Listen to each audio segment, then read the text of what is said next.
right, Dr. Carrie Hepburn here, and I am so excited today. I'm here, Compass PD. We are interviewing and talking with some of our instructional coaches from Webster City. And in Webster City, we've been doing lots of really fun work with educators since actually the elementary educators since July. And just to give you just a little bit of background of what was happening in July, I met with all of the principals and the curriculum director, and we created a strategic plan. And in our strategic plan, our goal was to look at what best practices were, district initiatives, and then accountability practices. And so our goal was to create like a really strong plan that aligned all of those areas together so we could streamline things better for teachers and they didn't feel like they were being asked to do one more thing in everything that was happening in their worlds.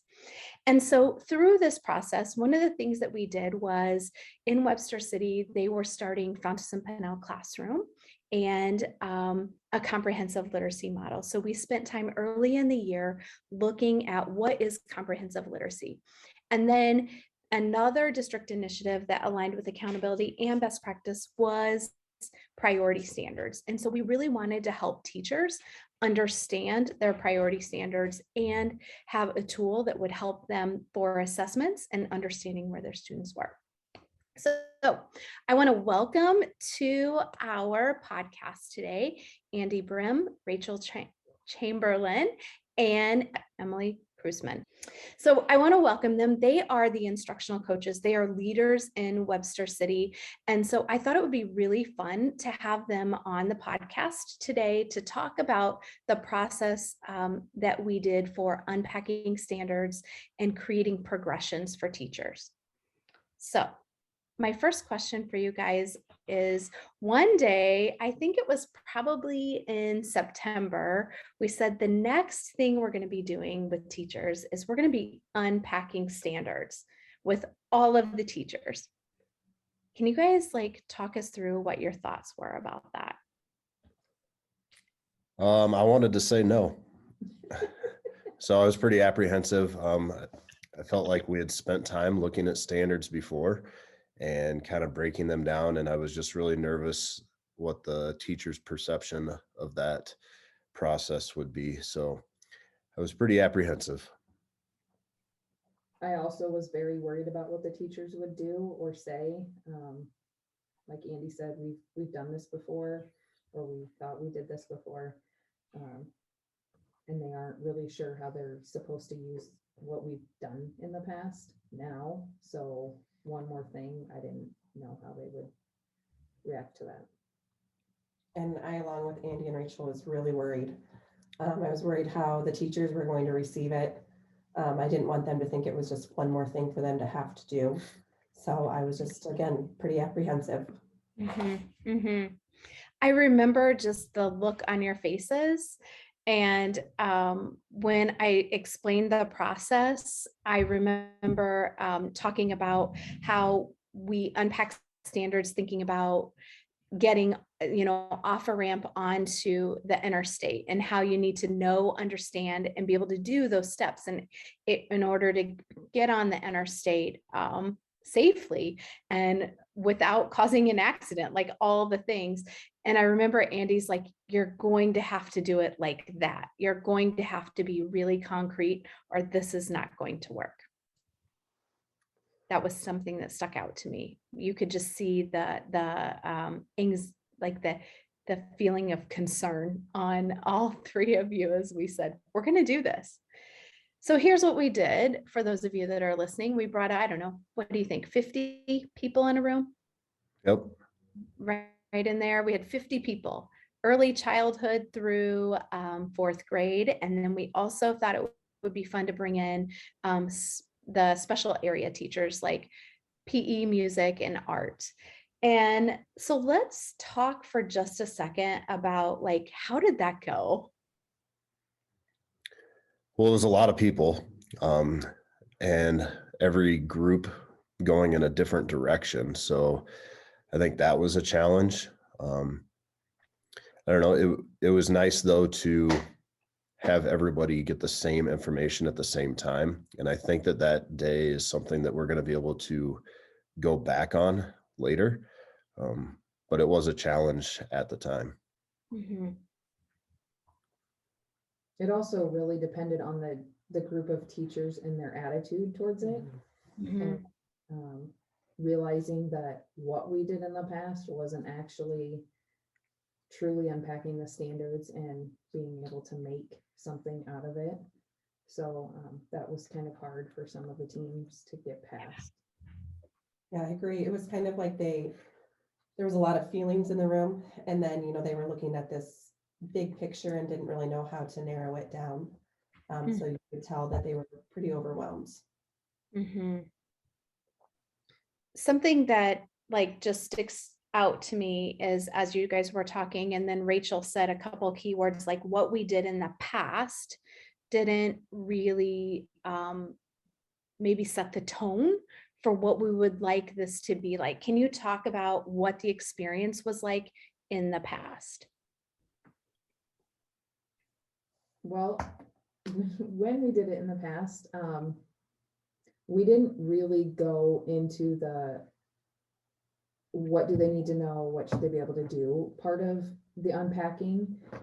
And I think that was the hang up for a lot of people. What we did in the past was tried to align that standard to something like it wasn't really our curriculum, but something that they had made or an assessment that they wanted to give. And so I think in their minds, they thought what all the things that we've done up until now are like out the window and we're starting over. Mhm. Not really the case. It's just digging in deeper. Right. And I think we just spent a lot of time in the past looking at the standards and then trying to decide what targets are there within that standard. But I don't know that we really dug into it. Like you mentioned, the example of merging onto the interstate. That's what really made it make a lot of sense to me. What do I need to know? What do I need to understand? And what do I need to be able to do to be successful in that situation? So it was just a different way to think about it. Mhm. Sometimes I think in our desire as districts and district leaders, we hear what we're supposed to do and we plow through so we can check it off the list to get it done. And this happens in every single district, happened in my district all the time. And sometimes I was like leading the charge. So like I was there going, all right, we're going to do this. And what happens, I think, and you guys were just talking about that a second ago about there's a lot of emotion that happens when you feel like your time is wasted or it's not going to lead to something that's going to be helpful or useful. And just like we don't like our time wasted, our students don't like their time wasted, our teachers don't like their time wasted. So how do you guys handle, I'm like going off our list, but like, what are some things that you do to help handle that emotion when they do feel like they've done all this work and then now you're asking me to do it again? And when I came in, I'm asking you to do it and it's harder. Well, I think that's part of why we ended up really eager to move forward with this process and for us as the instructional coaches to do a lot of the unpacking for the teachers. We wanted to be able to give them something that they could start to use right away. Classroom teachers don't have the time during the school year to, do the heavy lifting and to really think about the standards that in depth. So I think we felt like it was the right thing to do and the right direction to go for our students. And that was a good way for us to be able to just give something to the teachers to be able to use. All right. So Andy, like you made a really great point. Like you were saying, we wanted to give them something that they could use right away. So one of my thoughts was like that full day of unpacking standards with all of those people was really hard. And honestly, it wouldn't be what I would say is best practice but it was, sometimes we have to do things in ways that we don't always want to do. So it's better when we can do it in small groups and really kind of focus and give those groups the attention. But after we finished that day, and it was super exhausting, you guys as a team immediately said, we have to do this work. This is really important work. So besides like giving them something, what maybe if you're a listener, you don't realize that we did was we unpacked the standards and then created progressions for teachers so that they could use those for assessment, for scoring. They could use them for a lot of different things, and it would be aligned with their standards and their resource. So what else made you guys want to just like lock ourselves in a room for 3 days and do this all day? For me, it was about the alignment. When we met with kindergarten and first grade about the work that they had done the previous day and saw that kindergarten had higher expectations for the same standard than first grade, to me, that was like okay, they're going to go to all this work and they're going to say what their kids need to be able to do. And then we're going to come back in and say, sorry, that doesn't align. So now we either have to make yours harder or yours, we have to take yours a step down. So that was the biggest thing for me. Mm-hmm. I really saw the value, like a lot of our teachers have been really wanting assessments. And this was just one more step in the right direction to get those quality assessments that we can align with the progressions. And we had some teachers take their progressions back to the classroom and just write their children's names or their students' names in what area in the progression they were. That was just such a valuable tool for them to use. And so I really saw the value in what we were doing. Awesome. I agree with Emily, especially like we wanted the assessments, but to get to the point of creating good assessments, we needed the progression first, just to kind of see how that standard fit through all of the grade levels. Mm-hmm. I think if we don't really know what students need to know, understand, be able to do, you can't create assessments. It's kind of like, well, it's backward design, and like start with the end in mind too, with Franklin Covey or all of these different programs that people use. I think Leader in Me, like we have to start with the end in mind so that we can think about the steps to be able to get to that. Something that we did find really interesting, especially in the lower grades, was that as teachers might be unpacking the same standard in different grade levels, but when we looked and we laid their progressions that they had created just for their grade level, we were seeing there was not a strong vertical alignment. And some of our lower grades had higher expectations than our upper grades. So like kindergarten's expectation might have been higher than the end of first grade. And so that's where we need to really think about how does the standard progression of the standard look across a long continuum of span of grade levels. And I think something else, and Andy, I believe you were on that team, that we did was we defined the terms of the terms that we would see in the standard. And when we did the unpacking, we defined the terms so that there was a common language across all classrooms. And your district has multiple elementary buildings across the district. This is what this word means. This is how we use this word when we're teaching kids about analyzing a text. And I thought that was really powerful. Okay, so the 4 of us got locked in a room for 3 days, literally 7-8 hours, maybe even more a day. We did get to eat, but that was just about it. So can you guys talk about when we were in that room, we unpacked standards and we created progressions.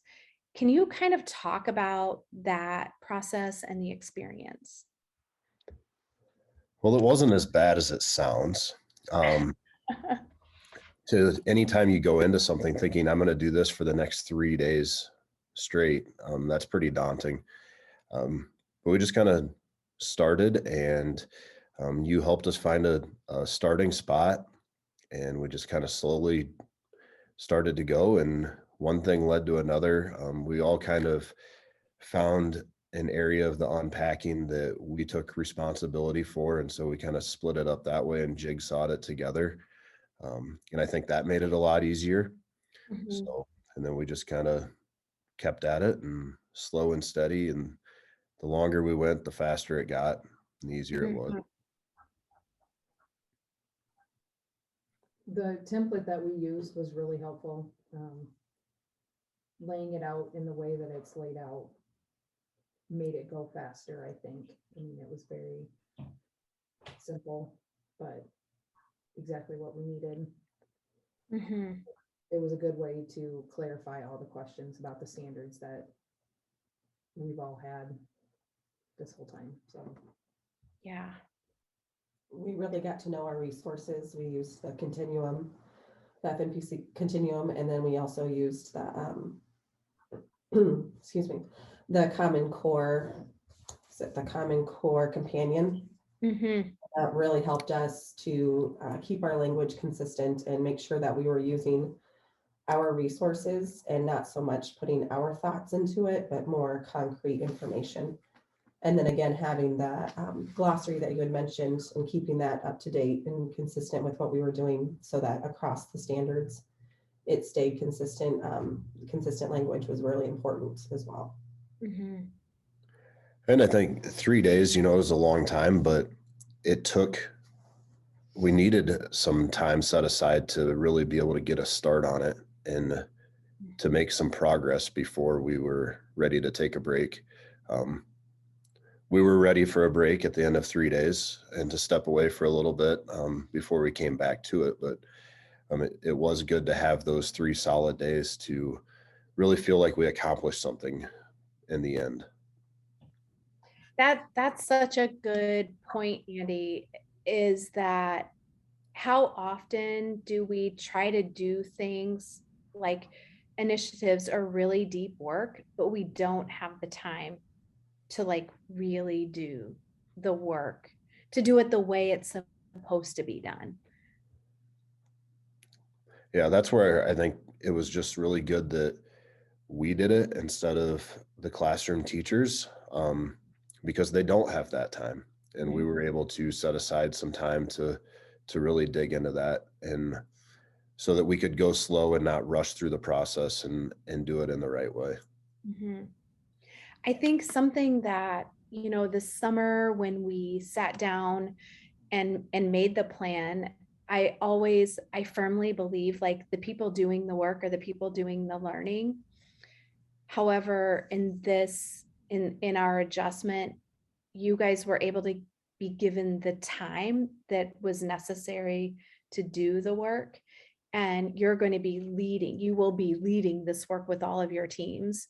So there's a big difference between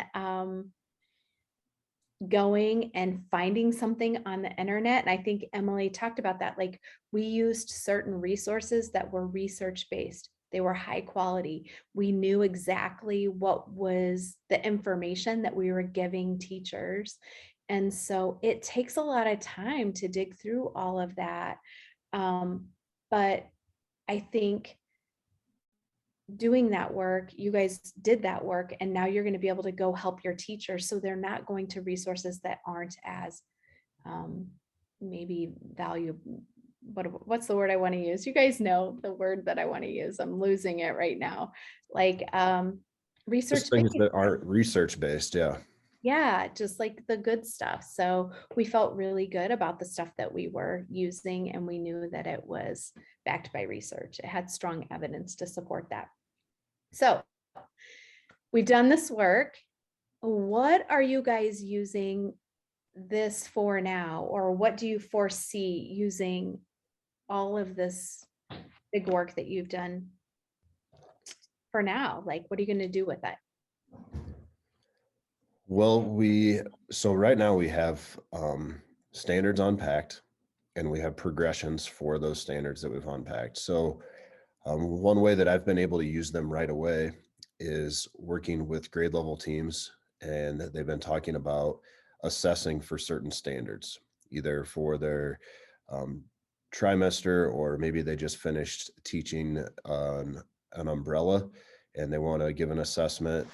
We have a grade level that's working on a benchmark assessment. So looking at those progressions to really help them to have a clear picture of, this is what I want my kids to be able to do. This is what I want to assess them on. And then talking about different ways that we could create some assessments that would give us that information. So we haven't rolled out like all the progressions to all the teachers. I've just been kind of holding on to them. And when it seems like they fit, then I've tried to give them those. I'm a firm believer in, you have to give people what they need when they need it, and not just give them a whole bunch of stuff up front and say, well, you can use this whenever you're ready. So that's kind of the process that I've followed in my building so far, and it's going to work. I'm positive that it's going to work. So we're kind of right in the middle of it now, but Yeah. I can't say for certain that it has already worked, but I'm positive that it's the right direction. Yes. Yes. I can't wait to do this again in 6 months and see what's happened in 6 months. Right. What else? What are some other things that you guys are going to use this, you are using or going to use this information for? I think something that the teachers really are going to love having is when they look at that progression, it's going to give them a clear idea of where their students are, whether they're reaching the mastery of those standard, or whether what skills they need to work on. And what's really cool about having the overall progressions is, if the child isn't even in the not yet for their grade level, they can use that same progression and go to the grade level below and still see what skills they can be working on. So it's really going to give teachers a great opportunity to differentiate their instruction to best meet the needs of their students.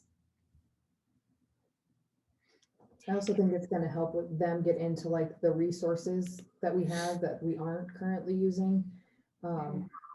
It gives, like Emily said, it gives them like a clear picture of what they should be doing. And we haven't really had that. It's always been the teachers take it where they feel that standard says they should go. So powerful. So how are your teachers reacting when you do share with them some of this work that you've done to just like support them in the heavy lifting of trying to do priority standards, a new resource, comprehensive literacy? They've got a lot happening. So how is that going? Well, they're just excited that it's done for them, that they can just have that progression handed to them.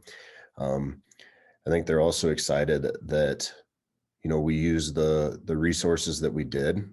The FPC literacy continuum was a huge help, and they all have that. And I think this is really going to help them to dig into that and have a better understanding of that. So, and it connects to what they're teaching. It connects to their standards. It connects to what they want to assess. So I think it's the right work.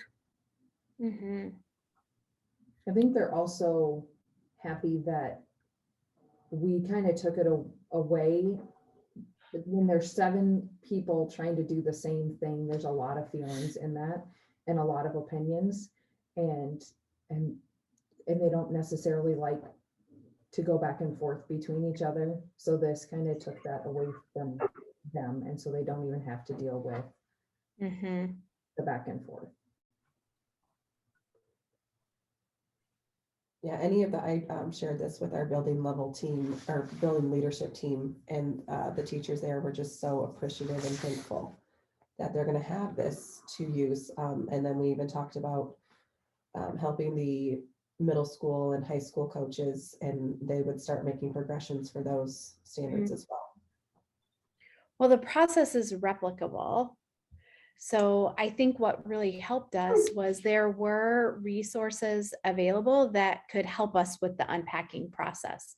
Like you mentioned, the literacy continuum, the Common Core standards decoded. We pulled in some other really just high quality resources to support us, even just to look at what language could look like to support teachers, like reading pathways or writing pathways from the Teachers College, the project. And so we just studied that, and that helped us create something that could be really a helpful tool for teachers. Something was sticking out to me when we were talking about, Andy was talking earlier, and I don't think we have it recorded, but we were talking earlier about some of the work that he was doing with his teachers. And so what he's doing to help them assess is he's pulling out the progressions or the unpack standards and teaching them how to take a book and use a book that they're using in their interactive read aloud or in their reading mini lesson, and how they can use that to assess multiple standards or teach multiple standards. And so there's so much that you're going to be able to do. And as he's doing this work, and as you guys are showing teachers the progressions, you're also building their content knowledge at the same time. So you're helping them, you're helping increase their understanding of the big work that they're trying to do. And so I think that's super powerful, that this is a teaching tool for you guys as the instructional coaches and leaders in this work. To anyone that's hesitant about starting this, what advice would you give, and what would you say to them?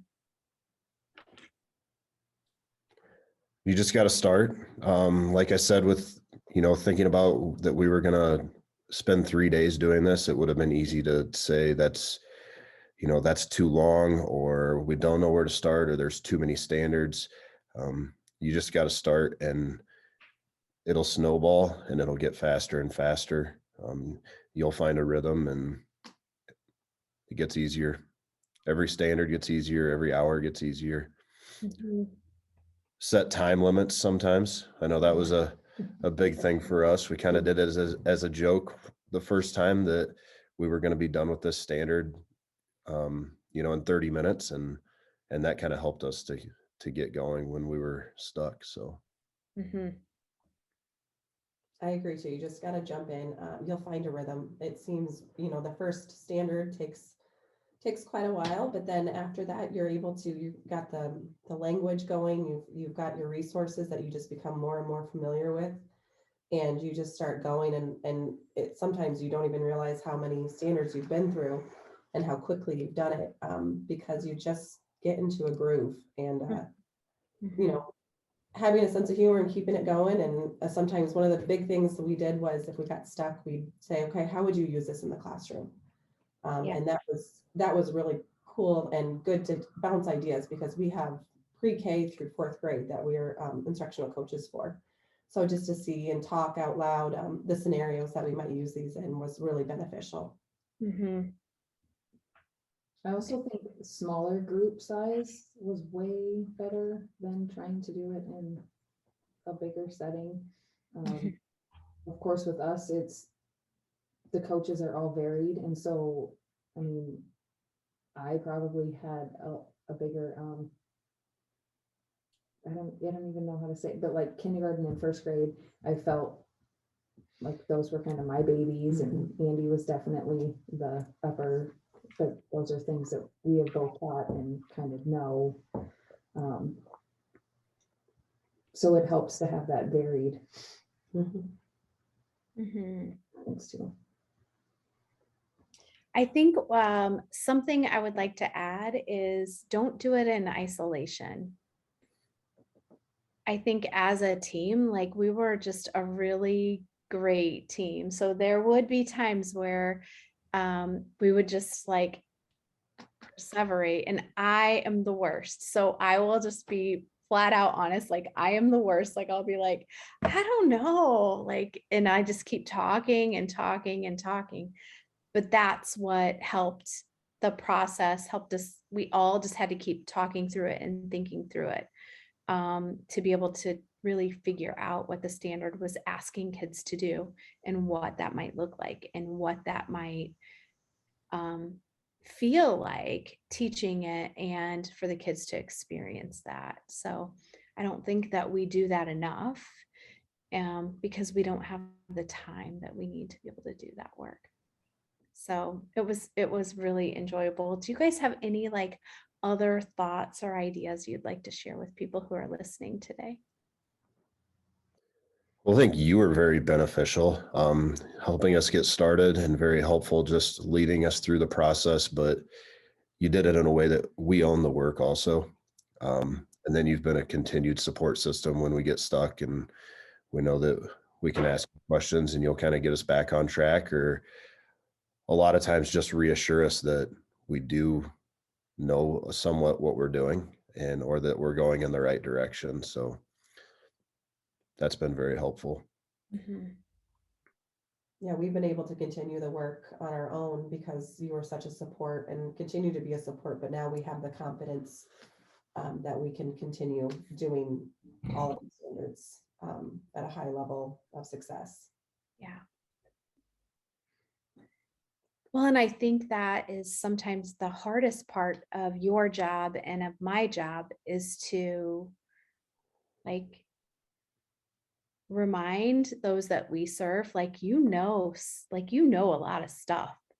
And so it's just helping bring that to the surface for our teachers as they get into digging into the standards.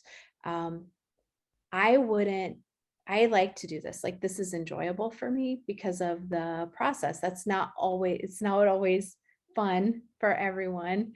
But I do find just like it energizing to learn more. I just want to say thank you so much. Thank you for doing this and kind of laying it all out for everyone. It's not always easy work, but the work definitely is worth it. So to everyone listening, thanks so much. And if you want to talk more about unpacking standards or writing progressions, let us know.